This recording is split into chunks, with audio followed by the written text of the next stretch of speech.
Hello active traders. நான் Harish, SEBI registered research analyst. நம்மளோட research recommendation service அல்லது Nifty option buying, stock index and commodities intraday trading and stock investing பற்றி learn பண்ணிக்கணுன்னாலும் நம்மளோட டீமை contact பண்ணுங்கள். டிஸ்க்ளைமர்: பங்குச்சந்தையில் முதலீடு செய்வது சந்தை அபாயங்களுக்கு உட்பட்டது. முதலீடு செய்வதற்கு முன் அனைத்து தொடர்புடைய ஆவணங்களையும் கவனமாக படிக்கவும். குறிப்பிடப்பட்டுள்ள பங்குகள் விளக்க நோக்கத்திற்காக மட்டுமே, பரிந்துரைகள் அல்ல.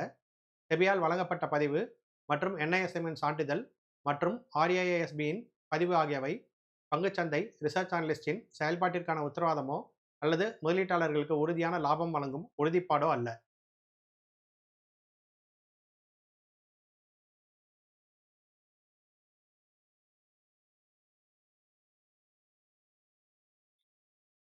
இந்த வீடியோவில் நம்ம பார்க்க போகிறது டைம் இஸ் மணி அப்படிங்கிற கான்செப்ட் தான்.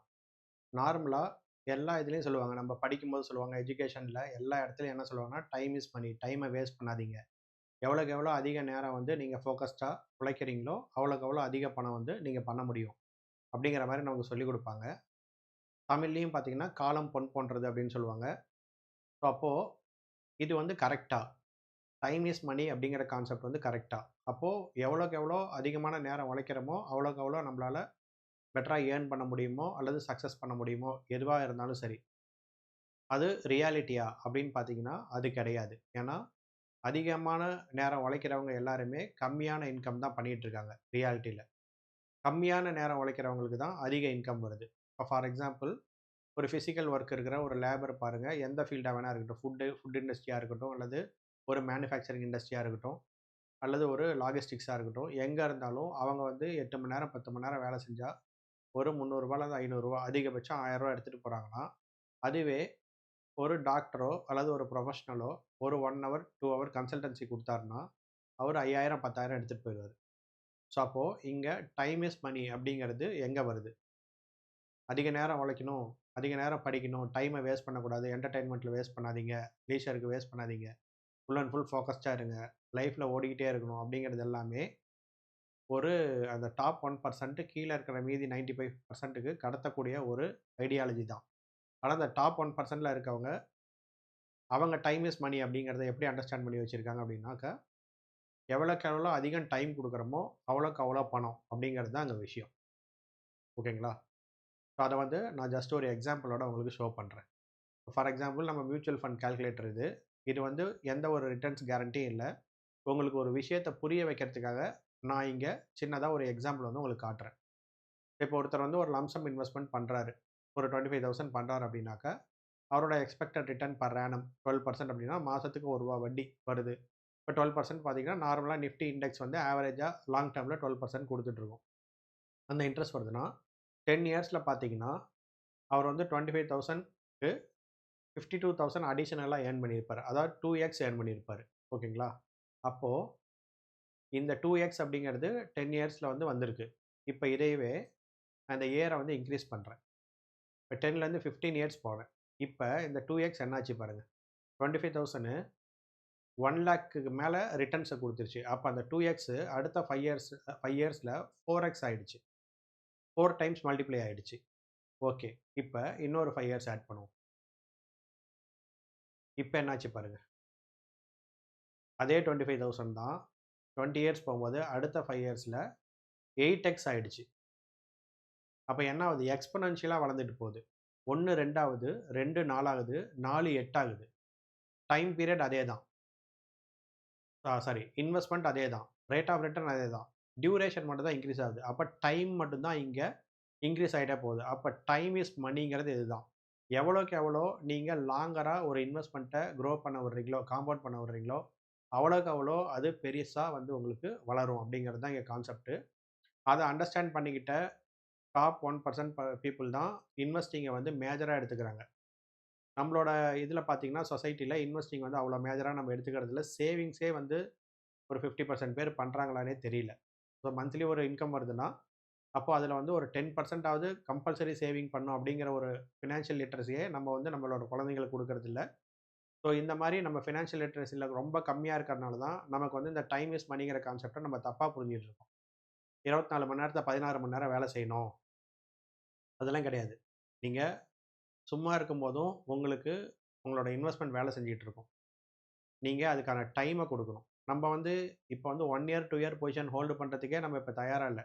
ஸ்டாக் மார்க்கெட்லேயே சரி, எந்த ஒரு இன்வெஸ்ட்மெண்ட்டாக இருந்தாலும் ஒரு 2 வருஷம் ஆச்சுன்னா நமக்கு அதை ஏதாவது லிக்விடேட் பண்ணிடலாமாங்கிற வந்து ப்ரெஷர்லேயே இருக்கும்.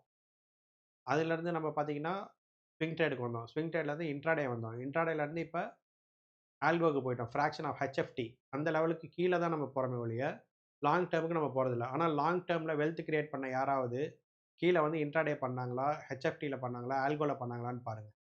நீங்கள் வேர்ல்டு ஓவர் டாப் இன்வெஸ்டிங்கில் இப்போ வேர்ல்டு ஓவர் செக்டார்ஸ் இண்டஸ்ட்ரீஸ் இருக்கு இல்லைங்களா, இண்டஸ்ட்ரியிலேயே அதிக பில்லியனர் இருக்கிறது வந்து இன்வெஸ்டிங் இண்டஸ்ட்ரி தான், ஃபினான்ஷியல் செக்டார் தான்.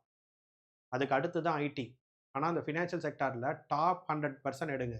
அந்த டாப் 100%ம் லாங் டேர்ம் இன்வெஸ்டிங் தான் பண்ணியிருப்பாங்களே ஒழிய பணத்தை வந்து இன்வெஸ்ட் பண்ணிவிட்டு அதை டைம் பீரியட் எவ்வளோக்கு அதிகம் கொடுக்க முடியுமோ கொடுத்து அதை மல்டிப்ளை ஆக வச்சுருப்பாங்களே ஒழிய அவங்க லோ டைம் ஃப்ரேமில் வந்து டெரைவேட்டிவ்ஸோ அல்லது ஹெட்ஜிங் ஸ்ட்ராட்டஜியோ எதுவுமே அவங்க வந்து பண்ணியிருக்க மாட்டாங்க.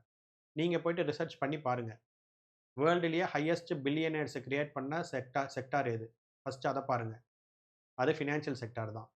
அதில் இன்வெஸ்டிங்கில் இருக்கவங்க தான் அதிகமாக பண்ணியிருக்காங்க. அந்த இன்வெஸ்டிங்கில் இருக்கிறவங்க ஸ்டாக் மார்க்கெட்டில் இருக்கவங்கள டாப் 100 வெல்த் கிரியேட்டர் எடுங்க. அந்த டாப் 100 வெல்த் கிரியேட்டரோட ஸ்ட்ராட்டஜிஸை போய் பாருங்கள். அதை பார்த்தீங்கன்னா உங்களுக்கு தெரிஞ்சிடும் பணம் வந்து இந்த மார்க்கெட்டில் எப்படி பண்ணணும் அப்படிங்கிறது. இப்போ இதை அப்படியே நான் பாருங்கள் 20லேருந்து 25 இயர்ஸ் ஆகிறேன். இப்போ இங்கே என்னாச்சு பாருங்கள். அப்படியே டபுள் ஆச்சுங்களா? 2 lakhs இருந்தது, அப்படியே டபுள் ஆயிடுச்சு. 8 வந்து என்ன ஆச்சு 16x ஆயிடுச்சு. ஓகேவா? அப்படியே 30 இயர்ஸ்க்கு போகிறோம் பாருங்க. அப்படியே இன்க்ரீஸ் ஆகுது பாருங்க. 4லேருந்து 6 lakhs தான் ஆகணும். 7,23,000. ஓகேங்களா? 24 அதுக்கப்புறம் பார்த்தீங்கன்னா கிட்டத்தட்ட எத்தனை எக்ஸ் வந்துருச்சு பாருங்க. 30xக்கு பக்கமாக வந்துருச்சு. ஓகேங்களா? 16xலேருந்து அப்படியே டபுள் 30xக்கு வந்துருச்சு. இப்போ நான் அப்படியே 35 இயர்ஸ் பண்ணுறேன் பாருங்க. 50x ஆயிடுச்சு பணம். ஓகேங்களா? இப்போ எவ்வளோ ஆச்சு? 100x ஆயிடுச்சா? அவ்வளோதான். 40 இயர்ஸ். உங்கள் குழந்தை ஒன்று இருக்குன்னா ₹1,00,000 போடுறீங்க. அவங்க பிறந்தவொடனே போடுறீங்கன்னா 40 வயசில் அது ₹1,00,00,000 இருக்கும். 12% ரேட்டில். அந்த டைமை தான் நம்ம கொடுக்கணும். நமக்கு வந்து இப்போ இருக்கிற ஜென்ரேஷனுக்கு நம்ம எல்லாமே ஃபஸ்ட் ஜென்ரேஷனாக இருக்கோம். நம்ம வந்து பஸ்ஸை வந்து மிஸ் பண்ணிட்டோம். பாதி ட்ராவலில் இருக்கோம். அப்போ நம்ம வந்து இந்த இதை வந்து என்னால் டியூரேஷன் கொடுக்க முடியாது. நான் என்னோட பீரியட்லேயே நான் செட்டில் ஆகணுங்கிறதுனால தான் நம்ம ப்ரெஷர் எடுத்துக்கிட்டு ஷார்ட் டேர்ம் ட்ரேடோ, ஸ்விங் ட்ரேடோ, இன்ட்ராடே ட்ரேடோ, ஆப்ஷனோ நம்ம பண்ணிகிட்டு இருக்கோம். அது தப்பு இல்லை. அவங்களோட ரெக்குயர்மெண்ட் அந்த மாதிரி இருக்குது. மந்த்லி கமிட்மெண்ட் இருக்குது. அதனால் நம்ம பண்ணுறோம். ஆனால் ரியாலிட்டி வேறு மாதிரி இருக்குது. அதை வந்து அதையும் நம்ம அண்டர்ஸ்டாண்ட் பண்ணிக்கணும். ஒரு பக்கம் இதை நம்ம பண்ணிகிட்டு இருக்கும்போது ஒரு பக்கம் நம்ம இதையும் செயல்படுத்தணும். அதை வந்து பார்த்துக்கோங்க. அப்போ டைம் இஸ் மணிங்கிறதுக்கான கிளியர் மீனிங் என்னென்னா எவ்வளோக்கு எவ்வளோ டைம் கொடுக்குறீங்களோ அவ்வளோக்கு எவ்வளோ பணம் அப்படிங்கிறத மனசில் ஏற்றிக்கோங்க. அதுதான் கரெக்டான புரிதல். எவ்வளோக்கு எவ்வளோ நேரம் வேலை செய்கிறோம், எவ்வளோக்கு எவ்வளோ ஃபோக்கஸ் பண்ணுறோமோ அவ்வளோக்கு எவ்வளோ பணம்லாம் வராது. எவ்வளோக்கு எவ்வளோ பணம் டைம் கொடுக்குறீங்க, இன்வெஸ்ட் பண்ணுறீங்க, எவ்வளோக்கு எவ்வளோ டைம் கொடுக்குறீங்க, இது 2 தான். 2 தான் உங்கள் கண்ட்ரோலில் இருக்குது.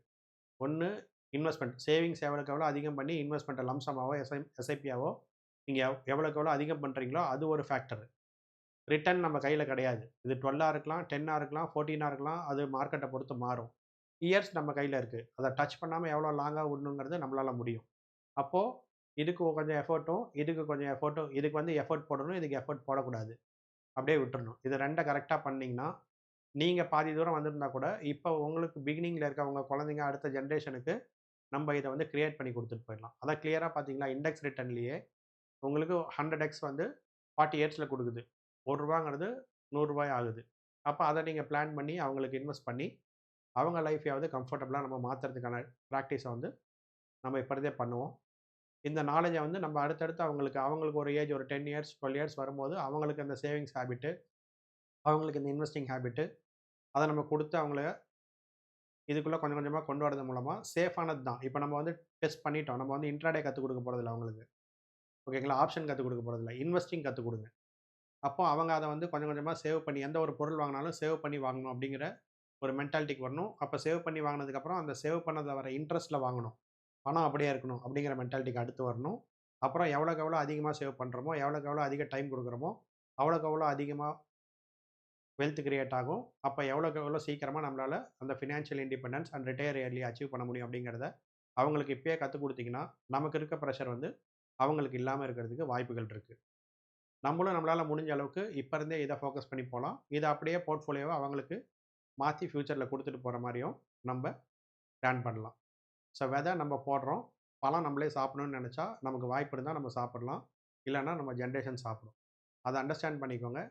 அதுதான் டைம் இஸ் மனி. நம்மளோட இங்கிலீஷ் சேனல்லயும் நம்ம நெறைய ஸ்ட்ராட்டஜிஸ் வந்து குடுத்துட்டு வரோம். நெறைய ஃப்ரீ இண்டிகேட்டர்ஸும் குடுத்துட்டு வரோம். அந்த ஸ்ட்ராட்டஜிஸும் நீங்க ஃபாலோ பண்ணுங்க. இண்டிகேட்டர்ஸும் அக்சஸ் பண்ணிக்கோங்க. அதுக்கான லிங்க் இங்கிலீஷ் சேனலுக்கான லிங்க் கீழ டிஸ்கிரிப்ஷன்ல குடுத்துருக்கேன். எப்படி தமிழ் சேனலுக்கு சப்போர்ட் குடுத்தீங்களோ, அதே மாரி இங்கிலீஷ் சேனலுக்கும் உங்களோட சப்போர்ட்ட நான் எதிர்பார்க்குறேன். ஃபர்தரா நம்மளோட ப்ராடக்ட்ஸ் அண்ட் சர்வீசஸ் பத்தின டீட்டெயில்ஸ் வேணும்னா இந்த நம்பர்ல கான்டாக்ட் பண்ணுங்க. இணைப்பது முடியும். அடுத்த வீடியோல சந்திக்கலாம்.